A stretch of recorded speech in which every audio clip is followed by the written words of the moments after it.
All right, five, four, three, two, one. Yeah, you know what it is. It's your boy Guess Who. You now tapped into Streetnerdz Radio. We got a special guest in the building. Go ahead and introduce yourself. It's your girl Mahzi from Detroit, ethical artist, living in Vegas now. Man, so for the people who may have been living under a rock who ain't too familiar with you, hmm you said you're from Detroit.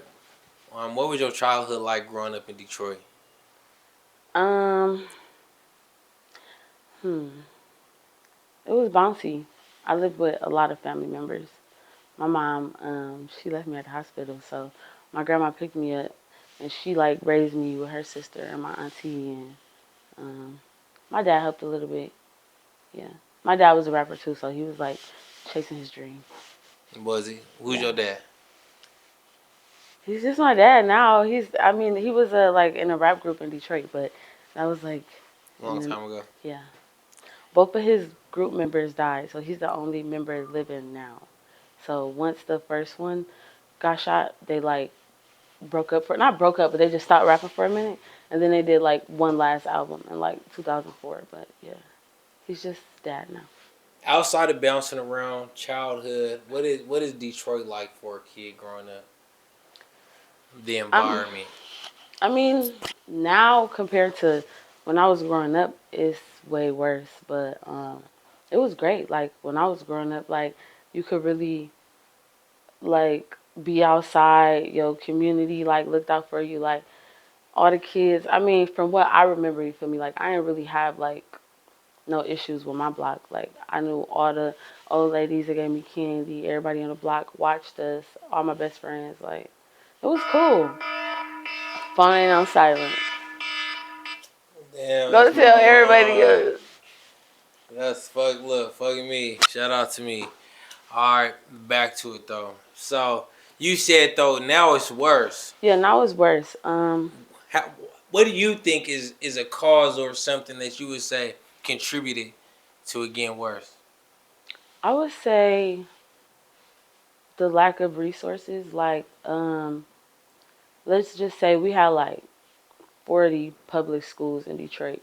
It's only like 12 now. Like they shut down hella schools. You feel me? Made people from here, all go to school together. People was getting shot at school, so now they not going to school.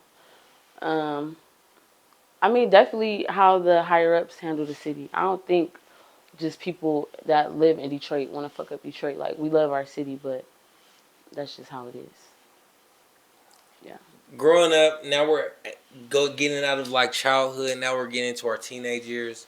What is what is teenage Mozzie like? Um, I was wild. I was bad. Not wild like freaky. Wild like I was fighting everybody. I was getting kicked out of every school, behavior school. Um, yeah, I had an anger problem. Yeah. What do you think the what used to be? What was your biggest trigger? One that you'd be like, what made you fight so much? Um, honestly, being myself in Detroit got me talked about a lot. Like I was a nerd. I was like a geek. I was like, you know what I'm saying? But my family, all my family went to the school. Like, you know, my family was popular, but I wasn't like I was living with my grandma. And sometimes she'll send me to school like with her old clothes. Like so you feel me, wearing my grandma shit. Like sometimes it's like vintage Chanel but it's big as hell. You feel me, it's not. But all my family like geared up and everything because they got their moms to do that. So I would get talked about a lot like, how that's your cousin if you dress like this, or you feel me, and I just beat ass. Like That was your reputation, right? yeah, fighting, yeah. Yeah. Now we getting into our adult age. What is the transition like from teenage to adulthood for? Mm, I would say like within the last 6 months, a transition happened. Like I was still wilding out up until 6 months ago, but um, I don't know. Like I just be like soul searching, like shit that don't make sense to me or don't sit right with me. Like I don't stay on that for too long. So once I felt like okay, like this shit not grown, this shit not, you feel me? Like it just It's easy to let shit go for me. Now, was it a moment or an event that made you like tap in and be like, damn, this shit is getting out of hand? I mean, yeah, my basically a situation in the music industry humbled me, and I just learned you got to have your emotions in check because you can like lose everything, you know, just off emotions. Like you just got to learn how to handle business and not think with your heart and your feelings, because that don't matter in business, your feelings and all that. Growing up in Detroit, what is an obstacle or something that you feel like you had to overcome mm, to help mold you into the woman you are today? I would just say like, I don't know, probably, I don't know, everything I did wrong. Everything that was considered a fuck up was just like character building for me. And like I said, I had an anger problem. So I was doing a lot.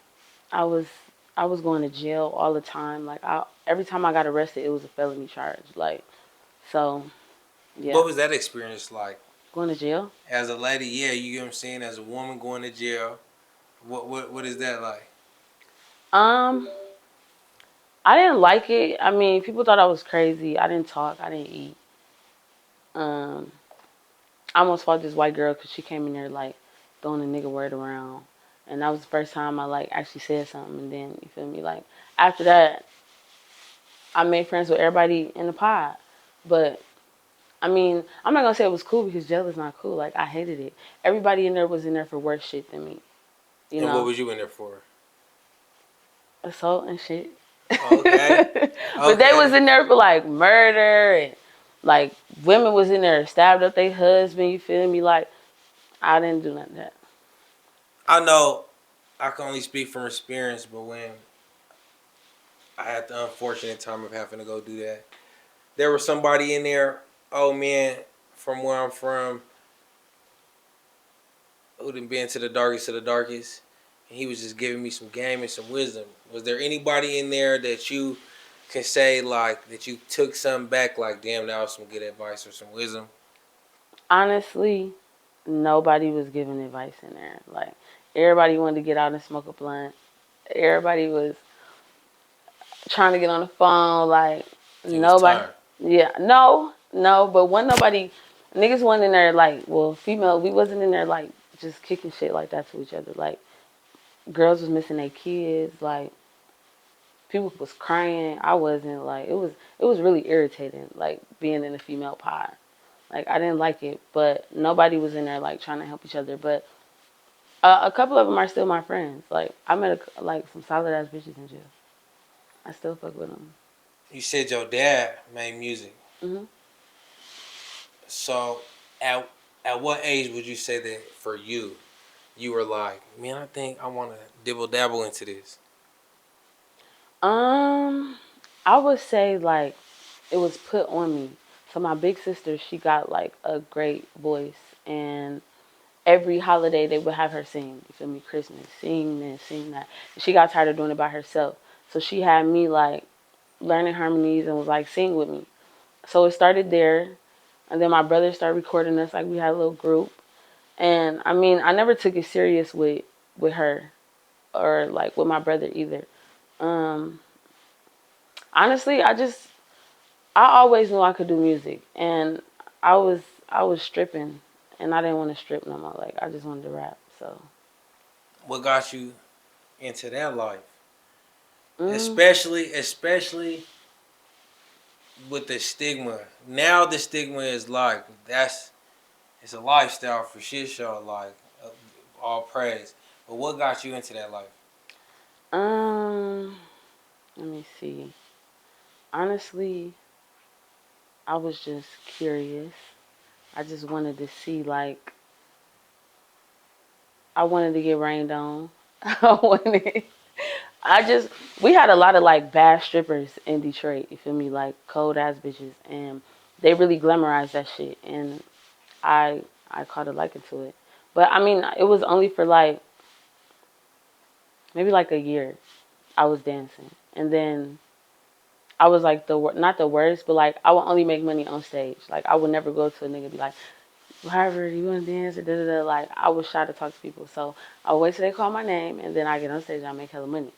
But yeah, I mean, after I quit and I started doing music, like when I wasn't motivated, I would go to the club and like work for the night to get like some. Just a little bit. No, to get some motivation, like something to sing about, something to get in the studio about. Like that used to help me like get out of writer's block and shit. What they used to call you when they called you? You said when they called my name to the stage. What they used to call you? I was Naked Dame. How'd that name come about? I don't know. I picked it. It was my Twitter name for a long time. That's just, I don't know. Detroit known for the hustlers, players, money. Definitely. Dancing for that year and being surrounded by that environment. What is a lesson or piece of game that you could give to the young lady who's interested? You feel what I'm saying? Before she dives into that. I mean, now, ain't no money in it. Like, in Detroit, like, ain't no money being no dancer. It's hella watered down now. So, I would say don't. Don't do it. I mean, if you want to, you feel me, do what you do. But I'm at the point now, like, I got a record deal, but I'm back in school. Like, I want to be a prosecutor. So it's like, you try shit, but at the end of the day, like, we are needed in other positions, you feel me, in higher positions. So, like, I don't know. I would say do something smarter. So you make the decision to do music. Mm-hmm. What was the moment, or why music? Why go from something that's making you hella money, they making it rain on you? You feel what I said? That's what you said. Now it's like I want to do music. Yeah. What hit was that trigger? Well, I got in a car accident. I got a really big lawsuit, like 200,000, and I was depressed. I didn't want to spend the money. I didn't know what to do with the money. My dude at the time, he died in a car accident. Well, he was on life support for 6 days, and then he died. So I was just Rest in like, peace. yeah, for sure. I was just like super like, I don't know, out of it. Music literally was like therapy for me. I never started to get a deal or to even like, I didn't know I was gonna like have motion with it, even though I knew I was good at it. But as I got in the studio, the more I did music, like the better I felt. So it just kept going. With it being your therapy, in therapy, you supposed to be your most vulnerable self. Do you feel like it's easy for you to be vulnerable, or how was it expressing yourself through your music? I think I'm naturally vulnerable. I think not being able to control your emotions, like having an anger problem, is a vulnerable, trait. I think I'm naturally vulnerable, but um, I don't know. Like little things will make me get writer's block. You know what I'm saying? Like, but for the most part, like the studio just, vulnerable or not, like if I have a beat, if I'm feeling like real heavy, like something is gonna get made. I don't. Yeah, I'm naturally vulnerable, so. Studio essentials. What is things in the studio that you need so that you can make sure that you have a good session? Weed, tequila, and an engineer that I like. Yeah, I don't like working with new people, like, cause I'm very particular. People that I know and work with me, they already know how I am. So, or at this point, they already got my sound, so we don't even go through that. But like when you work with new people, like they be wanting to do this, do that, do this, do that. Like I never needed nobody to tell me how to do my shit. Like do your shit, I'll do my shit. Cause you feel me, like. But yeah, so I like working with people that I know. Detroit to Las Vegas. How do we get here? My dad was living here. My grandma lives here, and like I said, they was raising me. back and forth. So wherever she went, I was definitely there. Wherever he went, I tried to follow. So That's how you end up in Las Vegas. yeah. What's the music scene like in Detroit? There's a lot of Detroit took over, got a wave, it got its own. How do you feel about the music scene in Detroit? I mean, I think it's huge, and I think it's bigger than Detroit. You know, we got Flint, Rio, Y&J, and them. Um, I don't know. I think it's good. You feel me? Like, I like that we have something where people can. I'm not gonna say get out the streets, but in Detroit nowadays, if a nigga got talent, if a girl got talent, one of the bigger artists gonna pick you up, put you under their wing. You know what I'm saying? Like, and that's what people be wanting. So I think it's a good thing. A couple of our rappers, maybe I shouldn't say this. A couple of our rappers got, you know, they get big and then they start politicking. You feel me? And start jumping in shit that don't got to nothing to do with them. Shit that don't got nothing to do with our city. So that's where things get iffy. I feel like a lot of niggas back home, females too, don't know how to handle themselves in the industry. Yeah. But at home it's good. And then you started getting motion. At what point did you feel people started gravitating to your music? What was the moment that you feel like, man, I think I really got something with this? Shit, as soon as I dropped, when I was living out here, the first song I did was with Dizzy Wright, and that itself had people trying to figure out, you feel me, who is that? Let me hear it. And then in Detroit, first song I dropped was with Young Thug, and people was like, how she get a song with him? And then when I dropped my first mixtape, I put every Detroit OG on it. Like everybody that, you feel me, is somebody I had as a feature. So that brought a lot of buzz to me. So after my first project in Detroit, like it was up. It was up. Yeah. We just not gonna speed past the fact that she said her first two songs was with factors from different places. Well, Free Thug, He out. so he out. He home now. He home now. Let's talk about that moment, especially now since he is home now. You know, he was facing a lot of time. How'd you get that song, or how did that even come about? Well, the song was leaked. Like on his end, the song was leaked. And I was in Atlanta. I was moving around. I had people that know him, and I told him like I'd pay for the rights to it. So we met up. He let me do it. Yeah. He gave me the stems and everything for me to put my verse on it, and yeah. And it was up after that. Yeah. How did it feel in that moment, especially so early on? Um, in that moment, I'm not gonna lie, like I was geeked. You feel me? Cause I like Thug, I like Gunna.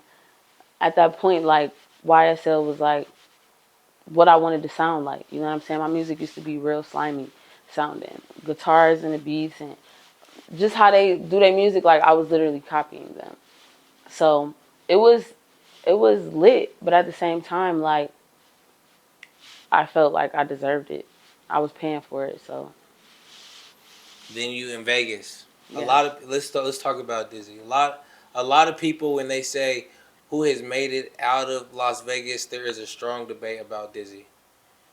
How do you feel about it, and how did that connection come about? What do you mean? You think Like, what's his status to you in your eyes he from on tour Vegas? right now?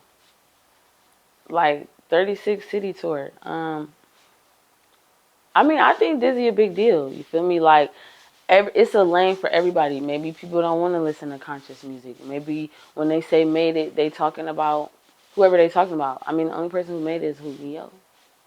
Yeah. What do you consider making it first? Let me get that. Let me get that out of you I don't know. with your music. I don't know. Like I don't know. I have a deal. I wouldn't say that's making it. So having a deal, no. I think like I couldn't tell you. For everybody, it can be something different. You know.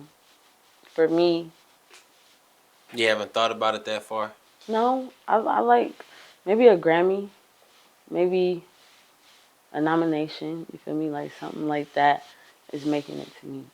But everything else is just like groundwork to get that to me. And so now back to the status of Dizzy. He on tour, 36 cities. He's popping out of Las Vegas. When you first came here, outside of him, what artists were you hearing about that you were intrigued with or that you liked their music? When I first came here, so there was a group called Moneybot, and it was Bobby Bon Jovi, Easy Red, and Reezy. I was first lady in Moneybot. Um, they were sweet. Who else? Jazz Laser was pretty hard back then. Um, it's hard to think. I mean, Hitman always been back and forth, you feel me, doing music and beats, so him too. What'd you say the music scene is like here compared to Detroit? I would say, um, I don't know. I'm still trying to learn the music scene here. Like, people, Vegas ain't that welcoming. Apparently, people from out of town come out here and don't show love, you feel me? Do whatever they do in the city and don't give back in whatever way they supposed to give back. And niggas out here tired of that. That's what I heard. So I feel like right now for me, I'm kind of like proving myself. Like I fuck with Vegas. You feel me? Like I graduated from high school here. Like you feel me? Like I'm not new here. So yeah, the music scene kind of different. But I'm from out of town. So you gotta show love. You gotta work your way into it. Do you feel like, I'm not gonna ask that question because that does put a lot of pressure on Las Vegas. Now, where do you see it? Or let's do it better like this: female rap in Las Vegas. How do you feel about female rap in Las Vegas? Ah, Lord. You want these hoes, man. I mean, honestly. Fuck these hoes. Shut up, Sonny. I mean, honestly, like I said, music was therapy for me. It might be therapy for film, like it might be therapy for them. Like I feel like ain't really no real spitters out here. I mean, you feel me? Like they can make some ass shaking music and all that, but I can't though. So that's a good thing. You feel me? I don't know how to make a club banger. I ain't made a club banger yet. Like I really be like spitting or like really singing or doing house music, but like when it come to rap, like I really rap and I judge rap off like real rap. And I'm not saying that shit not real, but I'm just saying. They just not with the bars like you come. You think it's, what I'm hearing is you don't like these weirdo rappers. I didn't say that. Like, you know.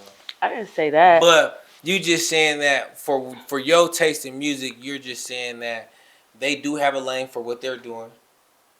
You feel me? But for you, that's just not your lane, right? It's not my lane. I mean, I'm not gonna say it's not my lane because I definitely want a party song, but I just feel like the way that people act when it comes to networking with me, like if we talking bars, like they need to calm down a little bit. You feel me? Because like we don't even rap the same. But we're not gonna do that. Like shout out to the females. Like shout out to the females. We're not gonna do that. I just make different kind of music. We dropped the list. Shout out to the swim club. Yeah. We dropped the list that caused a lot of rift. Did it? Yeah. You were on that list. I was. I saw. You was. How do you feel about lists and how do you feel like it impacts the culture and scene? Is it needed, not needed in your eyes? I mean, I would say it's needed because some people need that like push. Like let's just say they didn't make the list, or let's just say it was numbered and they way at the bottom. Like some people would be like, okay, you know what? I need to work harder. That's what I used to do in Detroit. Like they never put me on no list. They never put Mahzi on no list. They never showed Mahzi no love. Like niggas was scared to work with me. They were like I was looking for a manager hard. You feel me? Because I knew shit was happening. and I was taking in money for features, and I just wanted to focus on that, like being an artist and have a manager do that. And managers would tell me like, no, I don't really trust you to like manage you. Like I feel like if you blow, you're gonna leave us behind. Like you're gonna leave me behind. You're not gonna give me my cut. Like, yeah. So Over time, with you experiencing the music industry so early on when you started dropping your music, what is something, game, lesson, something that you peeped, or somebody told you that's helping you navigate all of it? honestly, honestly, nobody has ever gave me any piece of game. Like I did this shit by myself. Like literally, besides God. Like nobody ever helped me. Ever. I did everything by myself. I paid for everything. I put everything together. Videos, look, shows, whatever. Like hitting the road. Nigga tell me he in Cleveland. It's a snowstorm. He like, I give you 1,800. Come do this feature. Snowstorm. I went. Picked that money up. Like driving maybe 25 miles per hour, sliding and everything. I went. You feel me? I didn't have nobody to drive me or anything. So I ain't gonna lie, ain't nobody ever gave me no game. I taught myself the game. So, what is one thing that you taught yourself that you're glad you learned? Um, I would just say like for a female, one thing I taught myself is to definitely hold your ground. Like a lot of people think because they have maybe more resources or because they've been here, they've been there that's gonna move you. You know what I'm saying? Like if you out the gate standing on business and not bending, you feel me? Like niggas will respect you more. That's why I have respect at home because everybody saw me do it by myself. And it ain't no hard feelings. Like as far as you feel me, how I said like my come up in Detroit, like I felt like I was coming out that bucket by myself, but niggas see that and they was inspired by that. So now they all, you feel me, fuck with me because of that. Not because we helped her, we did this for her, we told her this or taught her that. Nobody told me nothing. Niggas was trying to figure out who was behind me the whole time. Literally. So, yeah. That's got to be a good feeling, though. Definitely. To have niggas recognize that. Yeah. Ethica. Uh-huh. How we get Ethica? Manifestation and prayer. So I was selling fake Ethica in Detroit out my trunk. This is before I had my deal.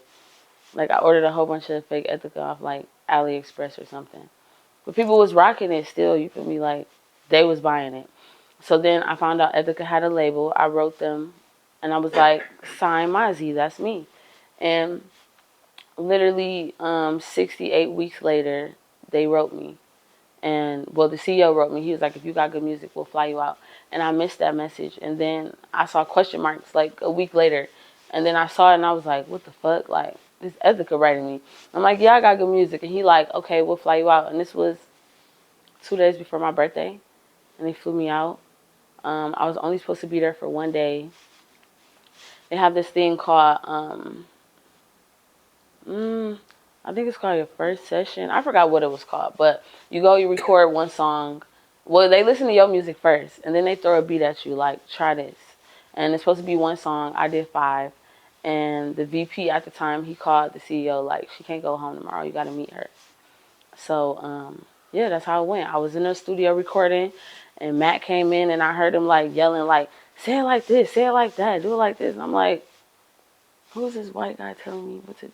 But I'm like, fuck it, I'm at the headquarters, you feel me? So I started doing it how he told me to do it. Came out, money, contract, and The rest is history. yeah. So the woman you are today, before you jumped off the porch or before the age where you felt like you were the most impressionable, if you could go back and tell your younger self anything, wisdom, game, advice, what would you tell yourself?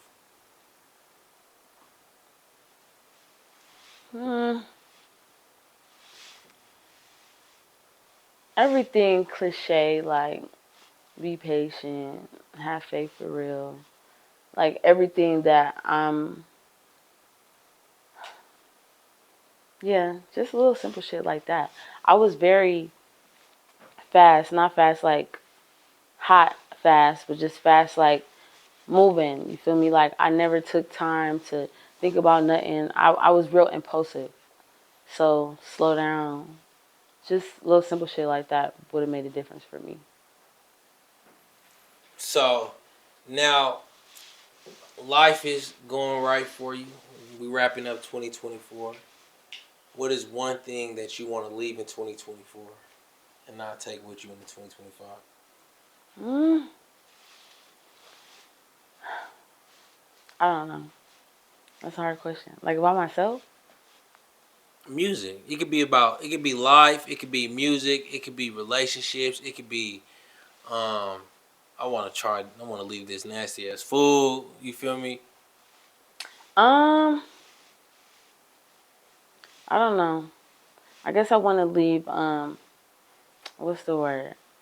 Being a procrastinator. I'm a real big procrastinator. Like I can have something to do, and I'm waiting to like the last minute to do it. I'm working on that. Um, Probably get a little more healthier. Like drink less. I love my tequila, but Favorite tequila?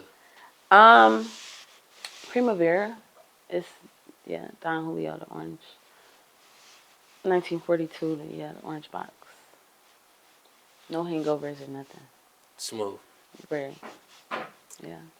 Bad bitches drink water. Every Sunday, Man. period. So let's talk about bad bitches drink water. First, how did it come about for you? Well, my great friend Sonny and you, Period. y'all pitched it to me. I thought it was a good idea. Like, yeah, I think it's a good idea, and I thought it was nice that guys wanted to offer women a platform to speak their mind. And is Yeah. that what y'all do? It's half and half. We have a layout that we work out with Sonny, you know. Don't say that. We do have a layout Don't say that we that. work out with Sonny. Why you don't want them to know that be yo? Nah, it's all you. They don't want you to know you part of the bad bitches drink water? Okay. That's what he don't want them to know. But So now, you bad bitches drink water, platform for women to be able to express themselves with a layout from Sonny. Topics. So far y'all are 6 episodes in. mhm. Favorite episode and why? Was it 4? My favorite episode was the last episode with me, Kiki, Mimi, and Lacey. Oh, you a freak. What? You was talking about that freaky shit. Is that what we was talking about? I don't remember what we was talking about, but the vibes was great. Um, yeah, the vibes was great. Oh, and we had a guest, T Paper. We wasn't talking about no freaky stuff that episode. Honey always saying Biggest something. obstacle in a new podcast? I mean, for me, I'm camera shy, so being in front of a lot of cameras. Um, and at first I thought it was gonna be hard, working with like different females, cause females will be females, sensitive and you know all that, but it wasn't like that. I mean, yeah. That is my truth. It wasn't like that for me. I'm still You feel me? every Sunday. Every Sunday. What is something coming up with Bad Bitches Drink Water that you what's something that you hope to gain from Bad Bitches Drink Water? Um, I don't know what I hope to gain from it, but I just hope overall it turns into a bigger situation. Um, like to the point where people hitting us up and we like, this how much it costs to get on there, you know, like I want us making money from it. I want people overusing the hashtag, like, yeah. What's a bad bitch for you? Well, if she's a mom, that's first. She handles all family shit first. If she's not a mom, she has her diploma, a degree maybe. You know what I'm saying? Like, a bad bitch is not lazy. Like, a bad bitch is not just sitting on her ass, waiting and hoping for something to happen. A bad bitch is definitely getting to it. It's not always about looks because there are some cute bums. Like, bitches be cute as fuck and retarded. I mean, not that. They be empty in the head. You know what I'm saying? So, a bad bitch is smart. Go get her. I could go forever. Like, but it's not always looks to me. What is Mahzi sound? I don't know. You could literally find me in every genre. I do everything. So, I don't know.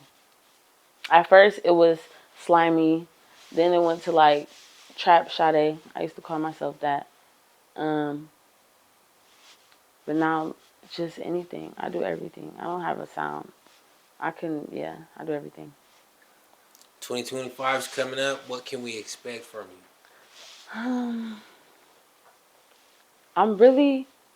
It's going to start, I could just say 2025. Just a lot more in their faces type shit. Like, I feel like I've learned Vegas enough to maneuver around. My first couple years, like, I was still learning Vegas and still letting things bother me. That shouldn't bother me because this is a different place. Like, I was really having a culture shock at first. So now that I know how to maneuver, I got some good plugs. I'm going to be on some huge shows. Just more music, more shows, more episodes every Sunday. Just me in their face. Yeah, I'm being y'all face. So before we do get out of here, I do want to go ahead and let you take over. Let the people who watching, your fans, your supporters, the haters, let them know something before we get out of here. Damn, what can I let y'all know? Like some words of wisdom? Yep, it could be words of wisdom. Okay. People gonna play with you, but never play with yourself. Always believe in whatever you got going on. Sometimes, most of the times, don't even tell people what you got going on because people will try to either steal that idea or shit on that idea. Just do what you do and be good at it and know you got it. That's it. And where can they find you?